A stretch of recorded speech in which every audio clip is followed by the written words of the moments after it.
Welcome to the Growth Perspective Podcast. I'm your host, King, and I'm joined by my co-host, Dr. Kristen Eccleston. How you doing today, Doctor? I am doing really well, King. How are you? I'm doing great. I'm doing great. And I want to be more consistent with this. So if you don't mind, I believe I want to start off every one of my meetings, podcasts, discussions with my gratitude moment. Because the more I get into that mindset, to me, my day just flows. Mhm. That's it's not always perfect, but it flows the way I believe the way it's intended to flow, and I accept it in that context. So with that being said, I want to start by saying I'm grateful for my life, my health, my ability to see, hear, walk, talk, stand, breathe, and have sound mind. I'm also grateful for the mother who's alive and have a sound mind, roof over my head, and then the infinite possibilities that this day may bring. I love that. I'm grateful for many of the same things. I'm very blessed to have a beautiful family that support me, who care about me, who are in my corner. And I've worked with students and families for so long that I know that not everybody gets to have that. And so the fact that I can wake up every day and have people that I can call and rely on and who would be there for me, I am grateful for that. And that helps me have this sense of support in my life to do some of the things that I really truly am passionate about. And for that, I'm incredibly grateful. But thank you for sharing. And if I could add one more thing I forgot that I left off my grateful list, and I always remember now as part of my growth mindset, as we talk about the growth perspective, Mhm. is I'm grateful for my problems that I have in my life because it is through those problems that I learn about who I am, and it's through discovery to those solutions that I'm going to find a better path, not only for myself but for those who come after me. So I take an attitude of gratitude towards those because if it wasn't for those, I couldn't grow. So I You know, just wanted to add that to it as well. I love that, King. And you know what? I think sometimes we all forget that it is our problems that sometimes bring us our passions and our greatest gifts. So thank you for saying that. Absolutely, absolutely. And that's what we're going to talk about today. Our topic for today is the Netflix show, a documentary, Our Father. Mhm. But before we really get into what that's about, I just want to set this context because as we talk about the growth perspective and we talked about being grateful for problems. Now, these type of problems we're going to discuss today that happen in this show, it would take a lot of growth to really discuss those and be grateful for those type of problems that he led to. And I'm going to start by just kind of talking about the description of the Our Father show, and then we can kind of let you take us away into why it's important in today's discussion. So, Our Father is an American Netflix original documentary filmed, um, and it came out basically, I believe, 2022. Mhm. It follows the story of an Indianapolis-based fertility doctor, Dr. Klein, who, in a case of fertility fraud, used his own sperm to impregnate dozens of unsuspecting patients. Actually, it says dozens from the Wikipedia page, but if you watch the documentary, he's up to 94 at the Mhm. last count, and they're still counting. We still don't really know how many women he impregnated with his own sperm. So that sets the context. And so, Doctor, take it away from here. I watched the show and I found it to be really interesting in the sense that one of the biggest things that they kept bringing up was it actually a legal matter? Hmm. Was it a legal matter because these were women who went to a doctor essentially because they wanted to get impregnated or they wanted to be pregnant and ultimately that happened. And so what they went to him for, and again, please know that my explaining of this is not meaning that I'm in agreement with what happened, but that this was just something that they kept coming back to within the show was did he technically do something wrong? What you went there for, you got, and what ultimately was the issue. But what got me on this particular show, the biggest thing was there were people who went to him to get impregnated, but using their spouse's sperm. Mm-hmm. And so they thought that they had had a child that was biologically theirs and their spouse's. And then come to find out now that this child is an adult, that it was actually the doctor's sperm. Do you remember that case? There was like one family particularly that they Two not. families. Oh, you're right, two families. Yes. And that was the one that hit me the hardest is that they didn't even, that he kind of just disregarded that family's perspective altogether and just impregnated them. And then the concept of, because what did they say, the radius in which all of these people lived close to what was close. So Yes. the other big issue that you could come into is you could have met the love of your life and have no idea that that was a half sibling of yours. And now you bring, especially if you were one of the people who didn't even realize that you were one of his children because you thought that you were biologically your father's child. So there's so much to unpack here, King, in the sense of this show and looking at this perspective. Because do you feel like, let me just ask it this, I'm going to just kind of ask what's a starting question here. Do you feel like, if from the perspective that the show was trying to take, if you went to a fertility doctor and you essentially got pregnant and you knew, let's remove the people who, for a second here, those two families that thought that they were getting the spouse's sperm, we'll remove them just for a moment. If you went there and the concept was, I want to get pregnant, and you got pregnant and you knew you were getting a sperm donor, you didn't know who the sperm donor was, but that your purpose was to get pregnant and you did, was there something wrong? Because that was ultimately kind of the question behind the show. Did something wrong take place if you achieved what you went there to achieve? Yeah, it was the doctor's sperm, but you knew you were getting a sperm donor anyways.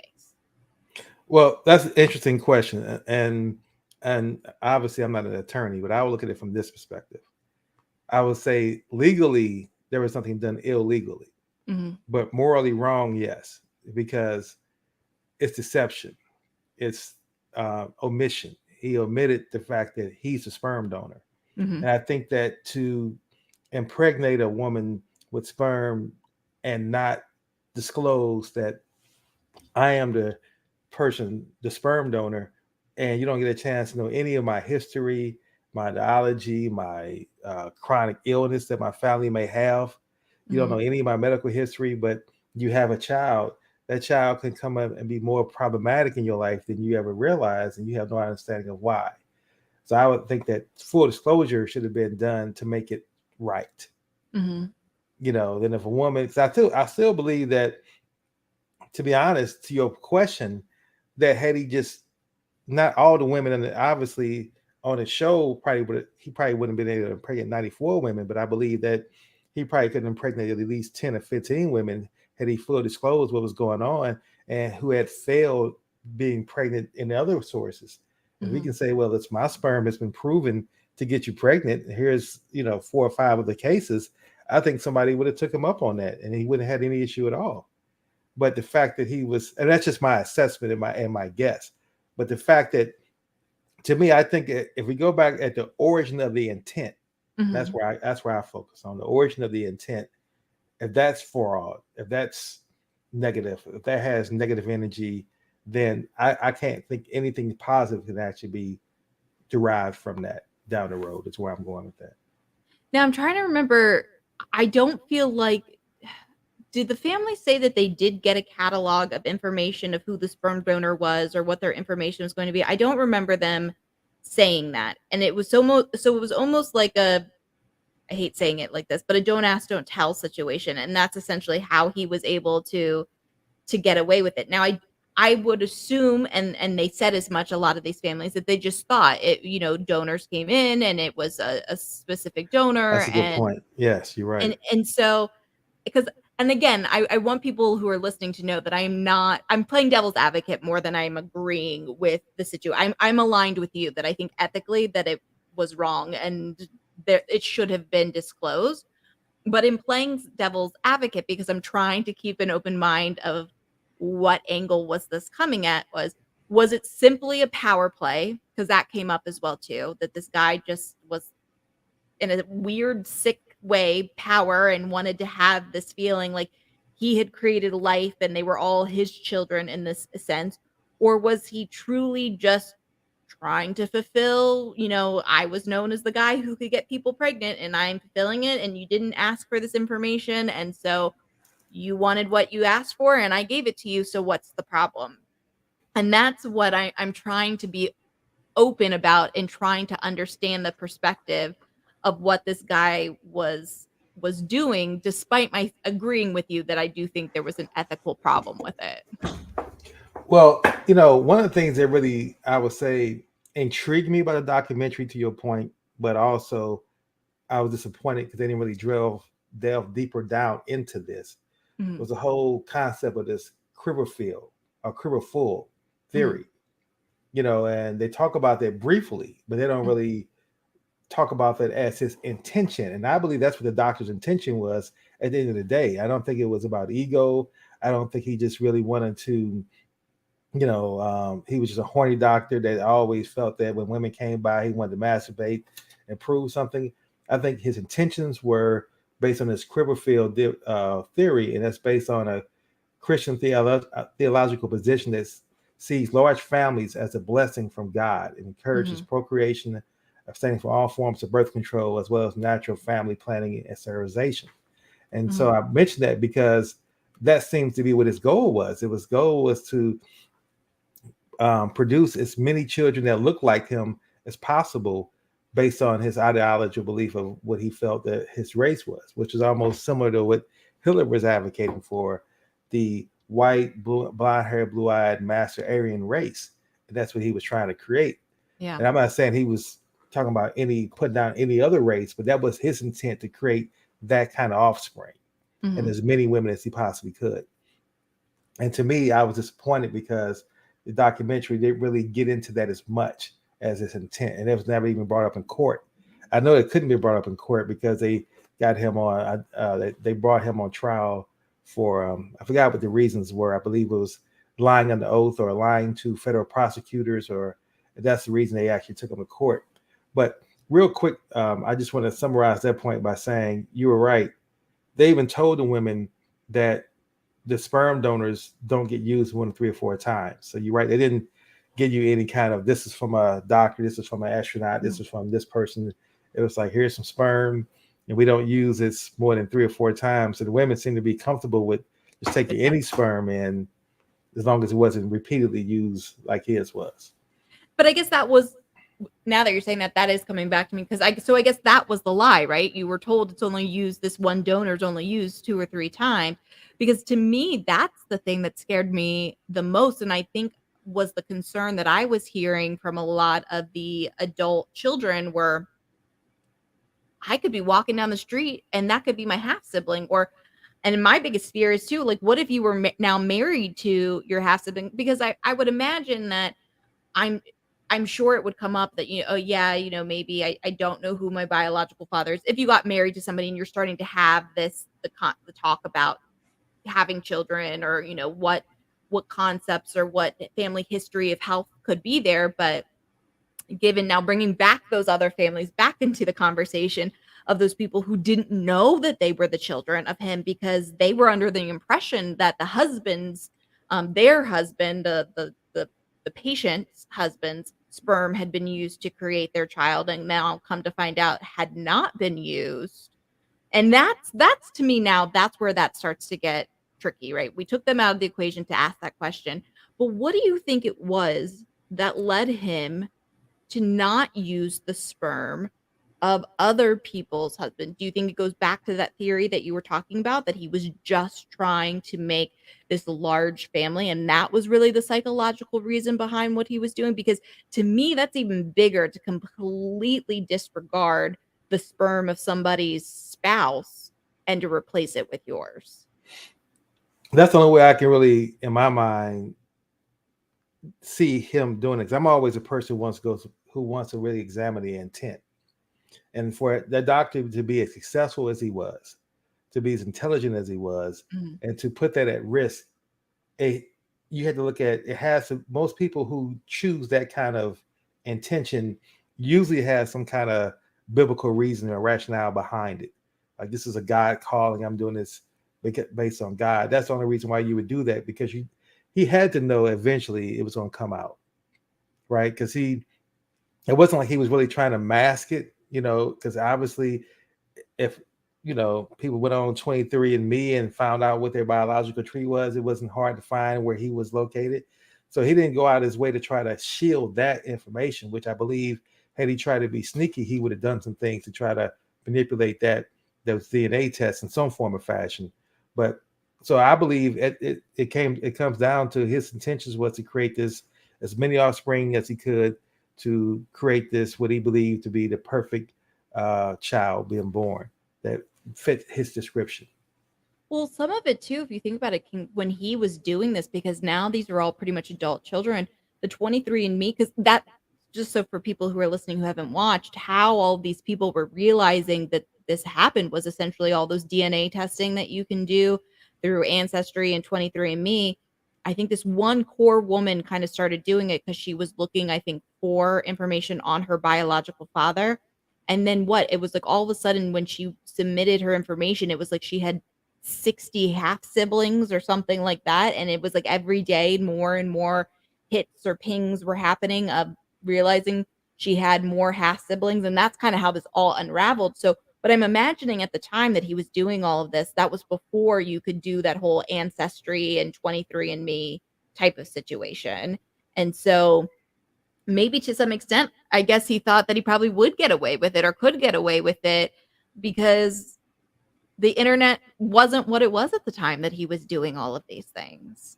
Well, that's true, but remember the woman that you talked about who initially was the one who um, found her 60 half siblings. She found first his daughter Oh who yeah. had put up there his information and saying, "Yeah, Klein is my father." So that's what I'm saying. I think he'd have been a little much more once he found that was coming out. He would have been much more intentional to tell his daughter, "We're not going to use any of those kind of sites." Because had his DNA never been put on those sites, it never would have been discovered that way. Is where I'm going. Had he made sure his own children didn't put their information up there on that site. I'm going to play devil's advocate one more time, King. And I'm going to claim that to some degree, and I'm going to say this just because I was spending time with my parents over the weekend and having to help with computers. To what degree do you think he maybe had no idea about how the internet, not that how the internet worked per se, but that this was something that could be done on the internet or that you could do or was something that could even come out? And I feel like to some degree we would go, how do you not know? But given that I have older parents and older in-laws and I'm constantly getting phone calls about, can you fix this thing on my computer? I think that there's an opportunity there. He had no idea that this is something that could be happening on the internet. In typical form, in a typical situation based on age and generations and things of nature, I would agree with you. But the fact that this is his field, Mm-hmm. like you're a highly trained specialist on DNA and sterilization, I mean, child procreation. I think you would know about technology that advances your medical field. That's just kind of, I'm putting him in that context. Now, I could be wrong. You could be absolutely right. He could just been totally oblivious to the fact that technology had advanced so much to the level that he needed to be concerned. But by the same token, I also think it goes back to his arrogance. I don't think he cared. Mm-hmm. I do Like agree with that. I I think think he was arrogant. he walked around with a swagger, like, yeah, I'm gonna deny it so I don't get in trouble. Mm-hmm. But as long as I don't get in trouble, I don't really care how you feel about it. Right. I think he kind of walked around with that swag and because he achieved his goal. Yeah. And so if he had to be the sacrificial lamb on it, I think he was prepared to deal with those consequences. But he used his power and he used the system, which I'm always advocating. We need to create new systems. He used the system to protect him. I mean, the judge pretty much gave him, they say, a slap on the wrist. She didn't give him any slap at all. She Yeah. just gave him a push a little bit on the wrist as far as what his crimes were. And I'm looking at it from a context as we now related back to the growth perspective. My question for you would be, how do you grow from that? Like we talked about the positiveness of, and I'm a person now that I believe you can always find a positive aligning Mm-hmm. in anything you come across, right? If you peel back enough layers of the problem, there's something great there at the core of it. You just have to be willing to have the faith and the mentality to do that. Mm-hmm. But I'm finding it very difficult to find the silver lining in this unless you go out and you begin to build with your siblings and you do something great. And now you got people who are going to be more invested in your tribe to work with you than they would be prior, not knowing that you're a sibling, or not being your sibling, I should say. I think this, to me at least, the silver lining in this, and I think it's still very much a situation where it's an early silver lining, right? Sometimes we don't always get to see what the silver lining is to something. Like, why did I have to go through this bad traumatic experience? And it's not till like 10 years later that you go, this is why. This is why this happened to me in my life, because it brought me to this moment. But that moment doesn't happen for 10 years. And so until you get to that moment, you still can't kind of wrap your head around what's going on. But I think the fact that the one child who was kind of the catalyst behind the documentary, who was really the person who was saying, get in contact with me or reach out to me, or if your DNA on these ancestry sites pings, like reach out to me. I really saw her as the silver lining. Yes, this horrible thing has happened, but it's happened to all of us, and we're creating a community out of it. We're creating a community of, yes, we're half siblings. We're connecting with one another. Some of us are willing to accept of it. It sounded like some people are not at that point where they're accepting and wanting to kind of come into the fold. But for those it's becoming this place of healing for one another, of connecting, especially for those who didn't even know that they didn't have a biological Mm. connection to one of their parents, right? Because I feel like that's even a whole nother level that you have to unpack. But it's become a community Right, of right. where they've been able to connect with one another. And hopefully, going back to what you talk about, how we talk about systems all the time, this documentary and the fact that there's a community of 90 some people, that's a powerful voice, hopefully, to make system changes, to say we can't allow something like this to happen again. What is being done in these fertility clinics to ensure that this isn't happening, that other people are not taking advantage? And so it might not be this astronomical silver lining, but to me, that's the silver lining that at least exists right now. And that there's this community, it's a community of healing that can occur. And hopefully their voice and together as a collective, and the voice of the documentary will hopefully put in motion some of that systematic change to make better checks and balances, so that this isn't something that is going on in other places or continues to happen. Absolutely. And you just kind of proving my point that, and again, it's easy for someone like ourselves to discuss this because we're not emotionally or investing in that Mhm. situation at all. But at the end of the day, when you really have a growth mindset, then you can always find a silver lining because you know there's always, one exists. Mhm. See, that's the thing I think that most people have to shift to. That no matter how catastrophic or traumatic the experience may be, there is a positive silver lining in there if you're willing to peel back those onions. And once you have that growth mindset, you are clearly confident. You have a knowing that it is. Like for me, I have a knowing that no matter what happens to me in any situation it may be, there's some growth in it for me. And it's a growth process I must go through and I must go through it. And on the other side of it, there's a blessing, Mhm. right? Now, but it's taking me some time to get to that part, and that would be my question for you now.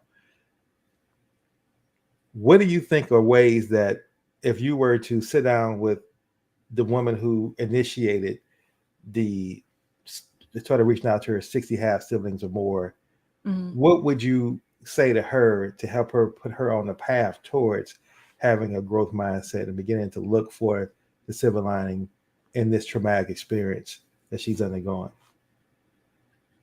I think what I would say to her is, she already knew. I mean, because the reason why she set out on this venture was to try and define more about who her biological father was, because she knew that her mother had used a sperm donor.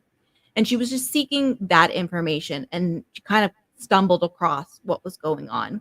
And I think what I would say to her is, you not only came across some pretty powerful information, some life-changing information, but you were seeking answers. And now you have a community of people who help you feel not alone, who know what you're going through, who you're experiencing. Because what could have happened is, she could have gone seeking these answers. She could have found somebody who was her biological father, and he was like, yeah, I needed $500 one time. And so, went and did what I did in a cup, and thanks for reaching out. I have no interest. And that could have been just as traumatic or just as upsetting, right? Or yeah, it could have been, "Oh my god, I'm so glad you reached out to me. I thank you for, I'm so glad we're connected." There's no way to say what could have happened even in a typical situation. And yes, this was a way out in left field situation, by no means a typical situation. But again, I'm gonna go back to that sense of community. You're not alone. You don't have to feel alone. You didn't have to deal with this person who's like, "Yeah, I needed $500 and I really don't care." And that sense of rejection that you would have gotten from having that type of experience, which could have very well happened.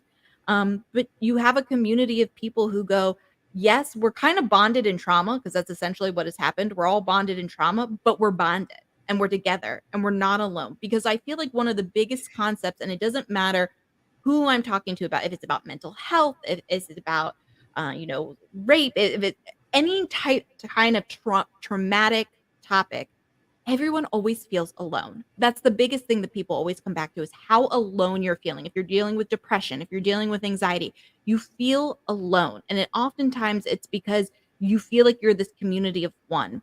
But I would say to her, you're not a community of one. You're dealing with something that's significant. But what can we do to move forward? And again, is it systematic change? Are we going to fight so that this doesn't happen to other people? Are we going to create a community where, we come together and we have a charity? Or, there's so much good that can come from what the situation is. And that's what I would say to that person. And that is what I would focus on. And if you don't mind, Keen, I actually want to, it's related, kind of not related, but a personal story that Absolutely. that goes along with this. I had a great uncle who passed away several years ago, and he had never had any children of his own. He had been married to my aunt, who had also passed away when I was a little girl, who was a wonderful lady.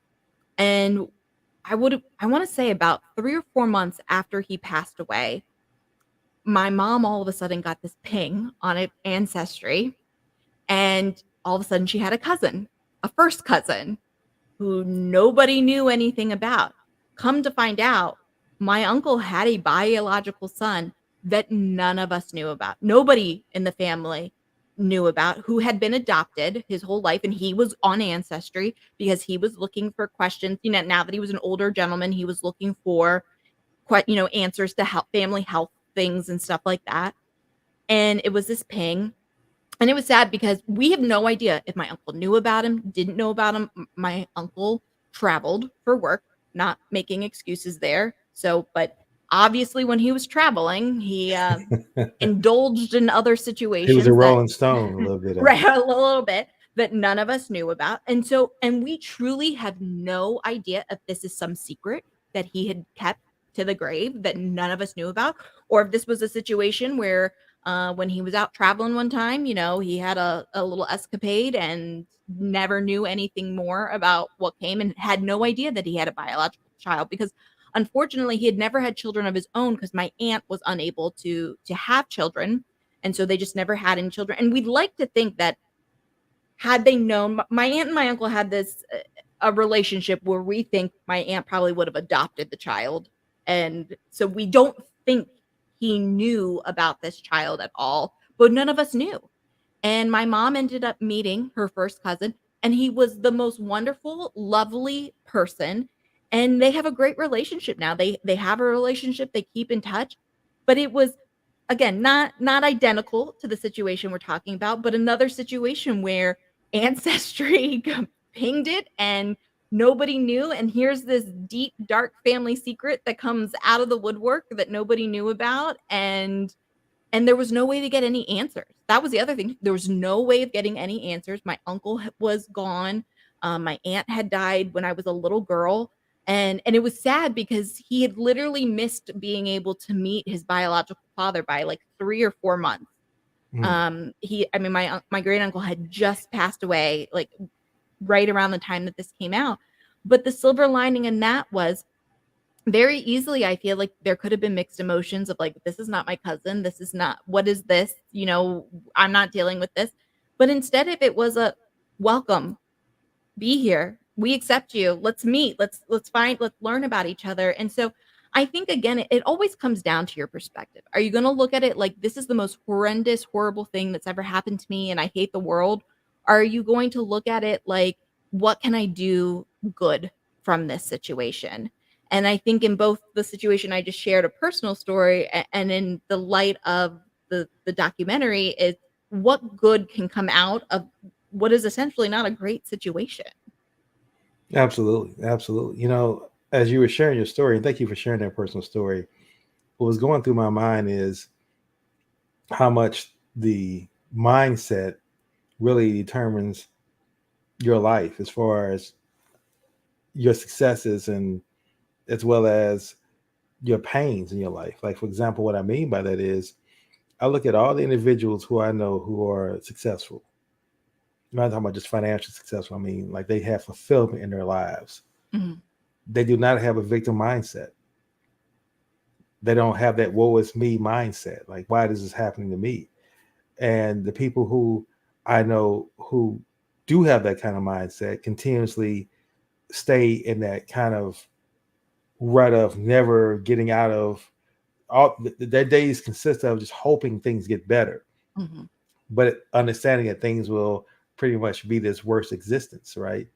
And so that's why I think it's so important to have this growth mindset, is because life is going to happen to everyone in various ways, right?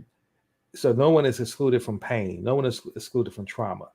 No one, based on your color, your skin, your gender, your race, your religion, none of that. You're going to go through some trauma.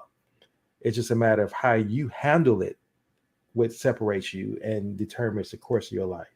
Mhm. So now, with that being said, and you shared a personal story, let me ask you a personal question. That Absolutely.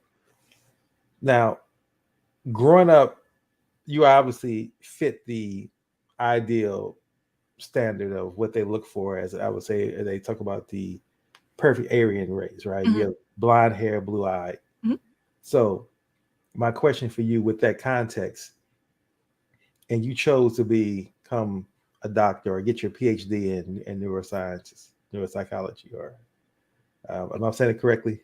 Mind, brain, and teaching. Mind, brain, and teaching. Thank you. Mhm. So now, within that context, my question for you is: did you have to battle or concern yourself, or it's even at the foremost of your consciousness when you engage with men? Are they seeing you as this trope, or are they respecting you as this PhD doctor? That's a really good question, and I I know I know because of personal experiences that sometimes my gender and how I look comes into play. I know that. I've had I'll tell you a couple more stories if that's okay. I'll tell you several stories. And then Absolutely. I'll tell you these stories so that I can ultimately answer your question better. I have had in my career as even in the education field, I remember one time, and actually these stories are closely related. I pulled a bunch of boys to go on a field trip, and I pulled them from a social studies class. The social studies department was going, these were junior boys, and we were going to the Holocaust Museum. And I pulled them from their social studies class because this particular teacher was an older gentleman. And I guess he was just at a point in his career where he did not want to go on field trips anymore, his prerogative. But by his not going on the field trip, that meant the students in his class did not get to go on the field trip. Mm. And I had several boys. I happened to be very close with this junior class that year because I was a special education teacher, and so I co-taught. And when I say I co-taught, that means that I was in classes. So I taught the modern world history class and the English 11 class that year. So a lot of these kids I had twice a day. So I had a really good relationship with a lot of them. And I worked in a pretty diverse school at the time. And I really felt like anytime there was a kind of like a cultural field trip, I really liked the kids to be able to go on it for a couple of reasons. One, to be exposed to the culture. And two, I don't know that they were getting a lot of opportunities in their personal lives outside of school to get to go and do some of these things. So I went and got permission to pull a handful of kids from that gentleman's class and take them on the field trip because I felt like it was important for them to go. I did not, and this can be talked about a mistake. I did not tell the teacher that I pulled them. I just pulled them and I didn't think much about it. It wasn't that I went around to every individual person's class. It was just there was a list of kids who were going on the trip and their name was on the list. I didn't send out a personal invitation to everyone, letting the teachers know that I was pulling kids. I angered this teacher by not letting him personally know that I was pulling these kids from his class. And he pulled me aside and he told me that he was trying to make a man out of these children, and I was weak because I was a woman and I was mothering them. I mean, Mm. those were his exact words to me, was that I was weak because I was because I was a woman and I was mothering them when he was trying to make a man out of them, which hurt. I mean, that hurt. I mean, my purpose for taking these boys out of this class was for the cultural experience of getting to go on this field trip, not because I was trying to shield them from anything. So I thought that was a really intensive comment to say, but I've had that said to me. And then on this field trip, we went to the Holocaust Museum. And as you mentioned, I am a poster child for the Aryan race with my blue eyes and my blonde hair. And I was with a very diverse group of students. And I can remember as we were getting ready to go in, I'm not short, but I'm not super tall, especially if you're around a bunch of high school boys. They're definitely up here standing next to me. And I can remember as we're getting ready to go into the museum, one of the tour guides or curator of the museum is having conversation. She's looking out at the sea. And again, I was working at a very diverse school at the time, and she was saying to the group of kids how most everybody standing in front of me would not have survived the Holocaust because most everybody standing in front of her was of color. And then the sea just parts. Like, these boys just thought it was the most entertaining and the funniest thing because they were kind of like shielding me in a sense by standing in front of me. And then they all just part seas and expose me. And then the woman, of course, has to go, except your teacher right there. She would have obviously survived. And I'm like, thanks, guys. I really thank you, as if this wasn't awkward enough for me. So to answer your question, yes, I am very aware of how I look, how people perceive me because I'm a female or because of how I look, but I don't see myself that way. I see myself as who I am, and who I am is I am passionate about having everybody feel good about themselves. I am passionate about seeing everybody be successful. And so, yes, there is awareness that I'm a woman, and yes, there is an awareness of how I look, but I don't incorporate that into what my ultimate goal is or what I am trying to achieve. So, to answer your question, yes, I'm aware. Yes, it has played into things. But when I am making my conscious decisions every day of what I'm trying to achieve and what I'm trying to go after, those things are not part of what I consider. It's not something like, oh, because I look this way or because I'm a woman, I'm using it to this advantage. No, I am me. I have a goal, and that is what I am going for. But yes, I'm aware of those things, if that makes sense. It makes sense, and I think that's a common trait. Like I said, I see among people who I see who are successful. The answers are similar.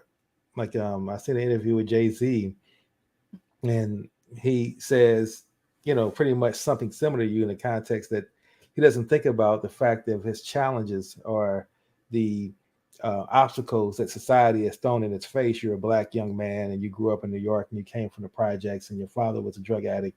He doesn't let that define him. Mhm. And he never has. And that's why he's where he's at in his life right now. Some may argue, regardless of how he got to get his money, the fact is he's sustained success. So Mhm. that's why I always get at with people. You can judge someone how they make their initial money, but the ability to generate money and the ability to sustain money is two different skill sets, right? You can go out here and come up with some great idea and just have Google write your check for $50 million, but 5 years later, if you don't have $100 million, you've actually lost money, because if you have less than $50 million, you obviously didn't know what you were doing, right? So it's that Mhm. sustainability that I'm pointing out, but it all comes back to the mindset. And so your mindset is one of, you generally are interested and you see people and you see the humanity in others, Yes. and you're not driven by your ego, as they say.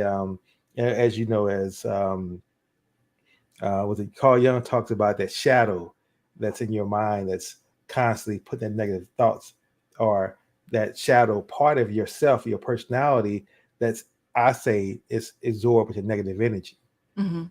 It's controlling and putting that down. So let me ask you this question now, as we begin to really look at the Our Father show. Mhm.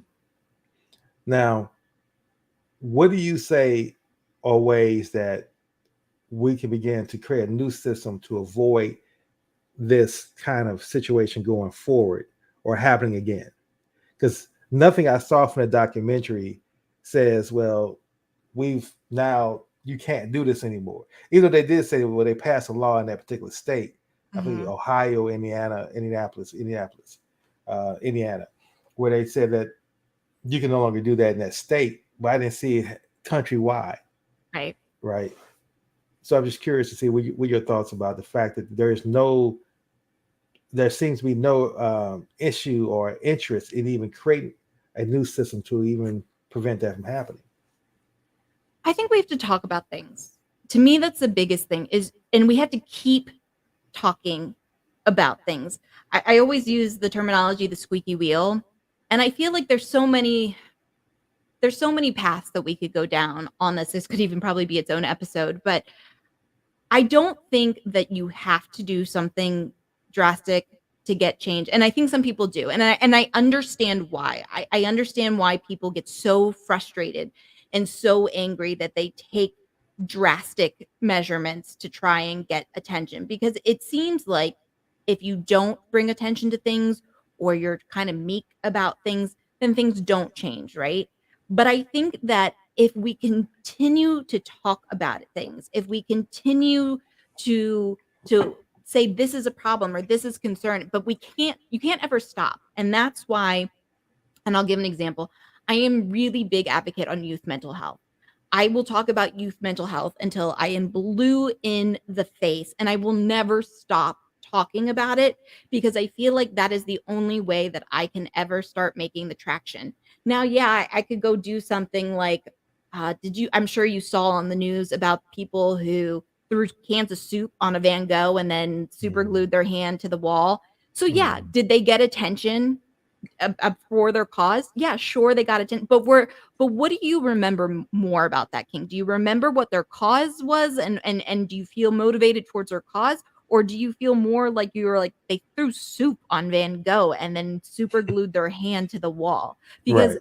that's how I took it. Is why did you ruin this painting? That is, a painting, and you super glued your hand. Yeah, I think, and here's my keyword. I think they were talking about climate change, so obviously you missed the mark in what you were trying to achieve by how you went about doing it. And I think sometimes that's what people miss, is they feel like I've got to do this big thing. I've got to riot, or I've got to loot. But sometimes then people miss what you were trying to get the attention for. It becomes more about your action than it does about the cause that you were trying to gain the attention towards. And so I feel like you have to keep talking about things, and you have to stay behind it. Unfortunately, the second you let things go and you stop talking about it, that's when it becomes this thing that people are not as interested in. And unfortunately, things ebb and flow. Like, mental health is a big thing right now. And so I hate using these words, but I'll use it for the sense of what the point I'm trying to make is. So I capitalize on it because people are finally interested about it. And I've been beating this drum for a long time. I'm going to take every opportunity I can while the fire is hot to get my point out there, because that fire is going to dwindle again, but I can't stop talking about it even when the fire dwindles. And so I think, to answer your question, is you have to stay behind the things that you are passionate about.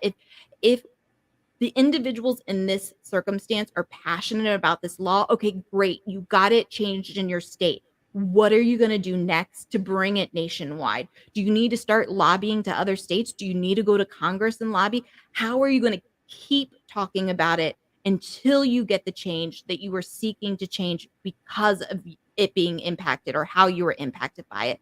Because ultimately, the sad thing is, and I'm sure you can relate to this, we're not all impacted by the same things, right? So Right. something that somebody's really, really passionate about because they're impacted by it, the next person isn't. So how do you make the next person passionate about the thing you are, or how do you at least keep that fire burning because you're passionate about it? Because you're not always going to get everybody standing behind you, because it's not something that always impacts them. And that's the sad thing, is some people don't step up to the plate and support certain things because it's not directly impacting them. And so if it is something that you're passionate about, you have to keep talking about it.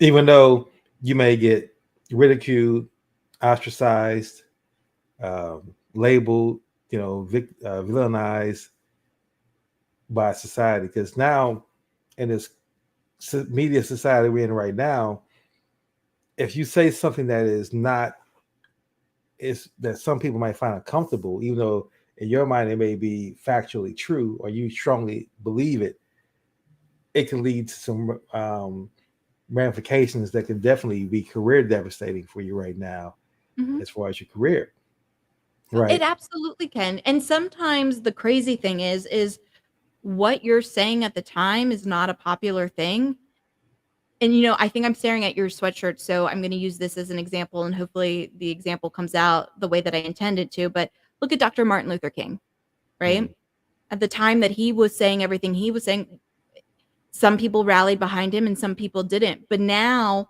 there's a Martin Luther King Day and people are more inclined to listen to his messages and feel moved by his messages. So sometimes your messages are ahead of the time. Sometimes people aren't ready for your messages, and sometimes it's not until sadly after your death, or even if you're still living decades later, that your messages come back around and become relevant again. But that doesn't mean that if you feel strongly a certain way, it doesn't mean that you shouldn't stick to it because it's not popular opinion right now, because you never know. It could be popular opinion 10 years from now, 20 years from now, and your messages of today might be exactly what somebody 20 years from now needs to hear.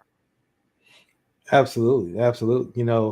I always, once I learned this rule, Native Americans have this belief. Not all Native Americans, but the particular tribe I studied, and they said that they believe in the seven generational rule, that all your actions, all your behaviors that you're going to do should be within the mindset of how it's going to affect the next seven generations, Mhm. right? If people begin to move in that kind of understanding, I think the world would be a better place. I think Absolutely. we're taught to just think about ourselves and our own immediate satisfaction and gratification, right? Mhm. And because of that, people come out and they make statements on the internet now because Twitter gives you the capability of making a tweet immediately. There's no filter. If you're emotionally, and now you're just tweeting what you're emotionally thinking right now. And anytime I've learned that if emotion fuels my action, if it's not an emotion of love, then it's going to be a negative consequence, right? People are going to misunderstand. They're going to misconstrue what I say. Mhm. And then I wrap things up by saying, see, in my mind, as an engineer in me and understanding of systems, I also firmly believe, like Einstein says, energy is everything and everything is energy.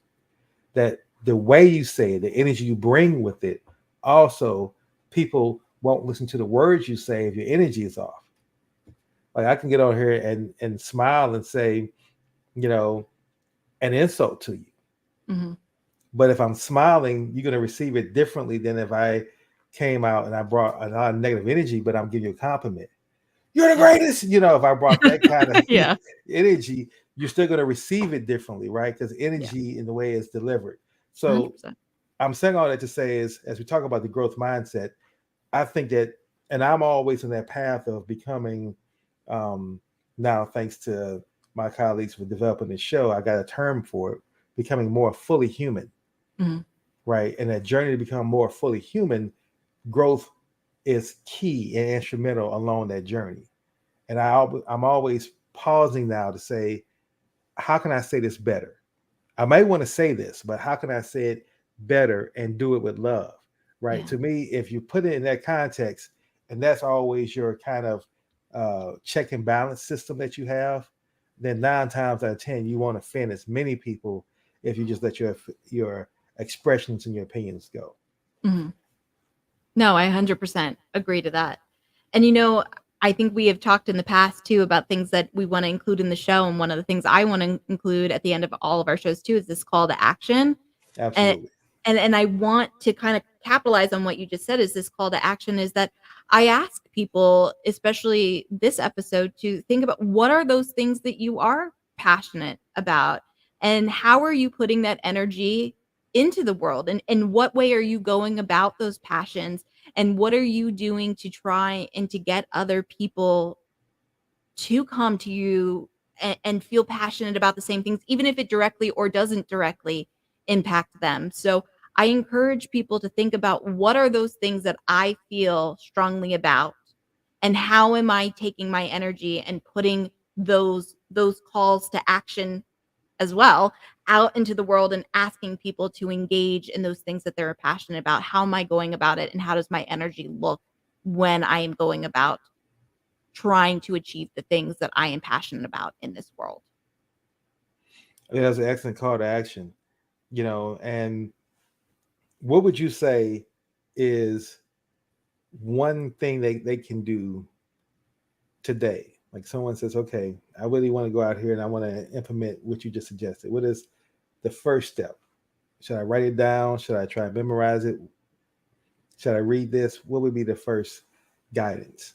I think that's a great question. I think so many times when people are passionate, it's almost this all or nothing mentality. It's kind of the same thing when you decide I'm going to get in shape or I'm going to start working out or I'm going to start eating healthy. It's like you have to do all of the things or you're not doing what you're supposed to be doing.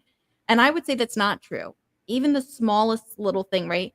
If you went on a 10-minute walk, you would still be doing something. So even with your call to action, if you were to tweet one thing or do an Instagram post or something that just said, I feel strongly about whatever it is I feel strongly about, and I support it or I rally behind it or I encourage other people to look into it. That right there is taking that small first step of action of one, letting people know about the topic that you feel strongly about, and then putting that energy out there. So it doesn't have to be like I have to figure out today how I'm going to lobby and how I'm going to get a parade and how I'm going to do, just today figure out one little tweet or one little Instagram post or something that you can put out there that shows your passion and that you feel strongly behind something and that you support it.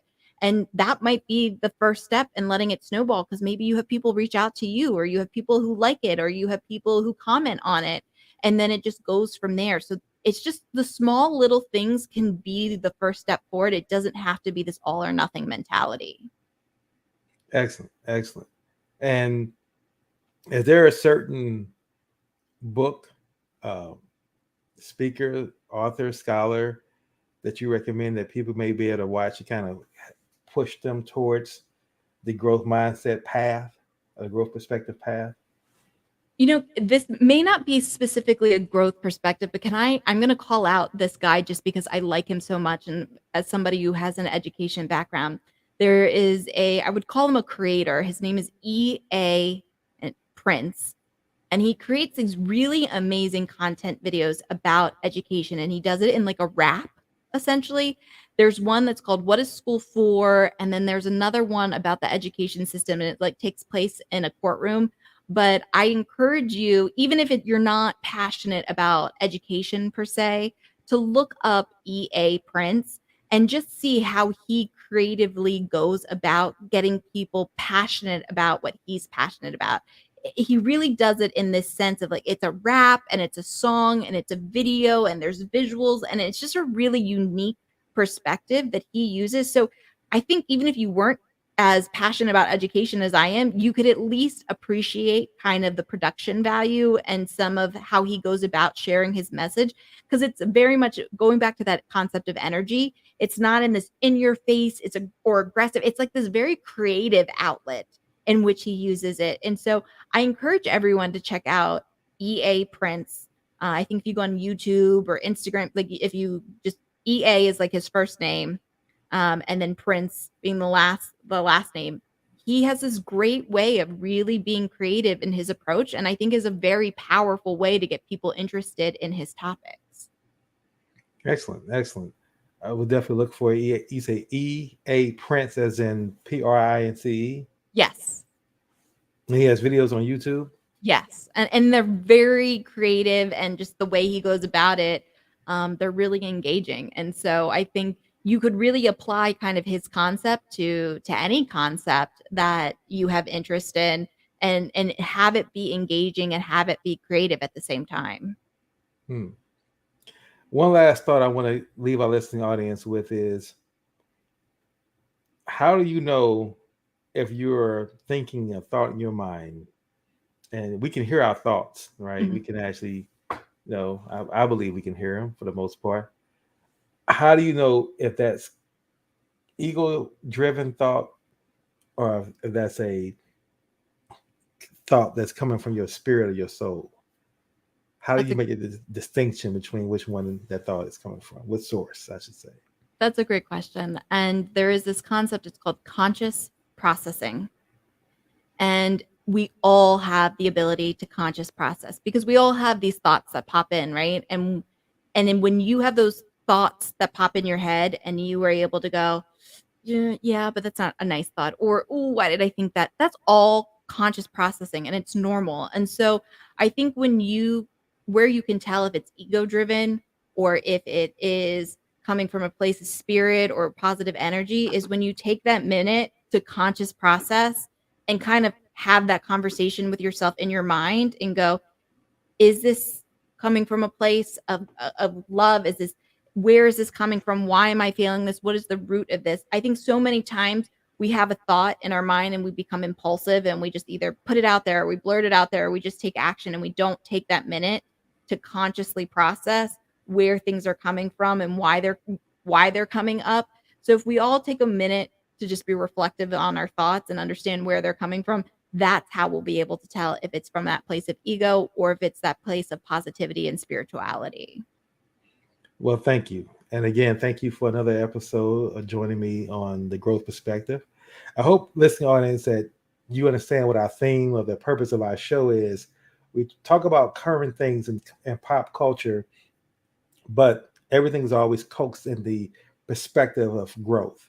We want to grow from these experiences. We want to grow from these stories. It's not here to gossip or just give our random opinions about it, but discussing it from a context of looking from how we can grow from the traumatic experience or whatever it is that we're discussing from the day. And so, Dr. Eccleston, I'm going to get it right eventually. So, Oh, you got it. You're fine. My kids always call me Dr. E or Miss E for a reason. So I no. might I might follow your kids there. I like Dr. E. So thank you again, Dr. E, for your investment of time and energy with joining me on this episode of the Growth Perspective. I think that our discussion was a great topic. And for those who have not seen the show, I encourage you, Netflix, look for the Our Father documentary. It's so many things unpacked there. We just discussed probably 1/5 of it, but I think it's some great things to really understand how the systems that we set up work, as well as just how people can be affected by just one person's decision can affect so many people. Yeah. And that's why the growth perspective is so important. So again, thank you, listening audience. Until 2 weeks from now, our next show, we're going to talk about Kanye. Oh, I'm Yes, sorry. we are. Yay. We're going to talk about Yay. So forgive me, Kanye. If you hear this, we're going to call you Yay. Respect your name change. Thank you, everyone. Thank you.